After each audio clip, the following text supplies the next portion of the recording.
অসৎ পথে উপার্জিত অর্থ দিয়ে বিরিয়ানি খাওয়ার থেকে সৎ পথে নুন ভাত খাওয়া অনেক মর্যাদার, অনেক সম্মানের, অনেক ভালো।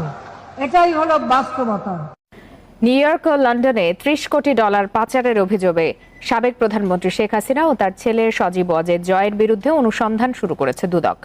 যুক্তরাষ্ট্রের FBI এর প্রতিবেদনের ভিত্তিতে এই অনুসন্ধান চলছে বলে জানিয়েছে সংস্থাটি। ২০১৪ সালে রিজভী আহমেদ নামে এক বাংলাদেশির বিরুদ্ধে মামলার তদন্ত করে মার্কিন গোয়েন্দা সংস্থা FBI।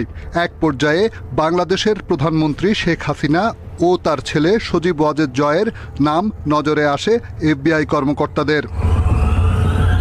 তারা জানতে পারে সজীব ওয়াজেদ জয়ের নামে হংকং ও ক্যামেন আইল্যান্ডে ব্যাংক হিসাব রয়েছে।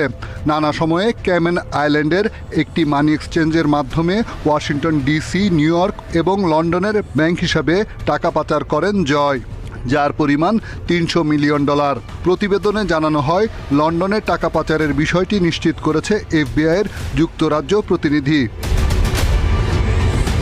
সম্প্রতি FBI এর এই প্রতিবেদন সহ একটি অভিযোগ জমা পড়ে দুর্নীতি দমন কমিশনে, যার ভিত্তিতে অনুসন্ধানের সিদ্ধান্ত নেয় দুদক।